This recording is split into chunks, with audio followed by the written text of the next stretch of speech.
లో భాగంగా class 1 English aesthetic డెవలప్మెంట్లో భాగంగా ఇలా ఒక ప్యాటర్న్ ఇవ్వడం జరిగింది. ఈ ప్యాటర్న్ ఇచ్చి పిల్లలకి నెక్స్ట్ ఏమొస్తుందన్నది పిల్లల్ని చెప్పమని చెప్పాలి. ఇప్పుడు ఈ పాప చెప్తుందో లేదో చూద్దాం. గౌతమి ప్రియ చెప్తుంది. ఇక్కడ నేను కొన్ని వేసి పక్కనే మరికొన్ని ఇవ్వడం జరిగింది. గౌతమి ప్రియ చూసావా? ఇది నువ్వు ఫస్ట్ ఇది ఏంటమ్మా? సర్కిల్. Very good. సర్కిల్ అలా అంటే సర్కిల్ అంటే ఎలా ఉంది? అది రౌండ్గా ఉండే కొన్ని వస్తువుల పేర్లు చెప్పు. Very good. ఇంకా చెప్పాలి. గుండ్రంగా ఉండేవి. ఓకే, గడియారం. వెరీ ప్యాటర్న్ ఎలా ఉందో చూసావా? ఒక సర్కిల్. మరి ఇదేంట్రా? ట్రయాంగిల్. ఇదేంటి అంటే ఎలా వచ్చింది? ఒక సర్కిల్, ఒక ట్రయాంగిల్, ఒక సర్కిల్, ఒక ట్రయాంగిల్. ఇప్పుడు సర్కిల్ అక్కడ కొన్ని ఉన్నాయి చూసావా? ఇప్పుడు అందులోంచి ఈ సర్కిల్ తర్వాత ఏమొస్తుందో పేర్చు. లైన్గా పేర్చుకుంటూ వెళ్ళు.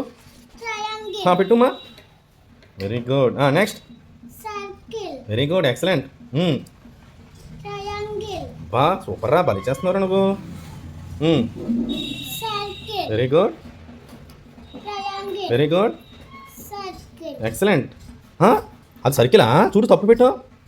ఇంకా లేవా? Okay, very good. అంతే, ఇక్కడితో అయిపోయింది. సో ఈ పాప చక్కగా ప్యాటర్న్ని అమర్చింది కాబట్టి ఈ పాపకి మనం అన్నీ కూడా కరెక్ట్గా బ్లాంక్స్ అని కరెక్ట్గా చెప్తుంది కాబట్టి ఈ పాపకి మనం 5 మార్క్స్ అనేవి ఇవ్వవచ్చు.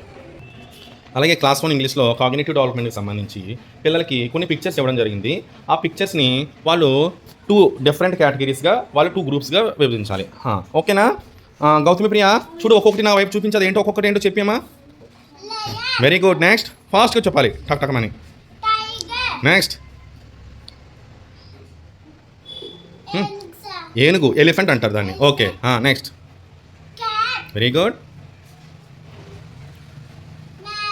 మేకని ఇంగ్లీష్లో ఏమంటాం? గోట్.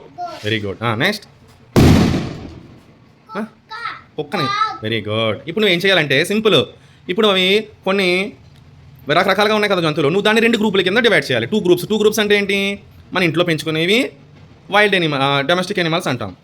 అడవిలో ఉంటే వాటిని వైల్డ్ ఎనిమల్స్ అంటాం. ఇప్పుడు నువ్వు వాటిని 2 గ్రూపులుగా విడగొడే. 2 గ్రూపుల కింద త్వరగా ఫాస్ట్గా చేయాలి. ఆల్రెడీ చేసావా? Very good.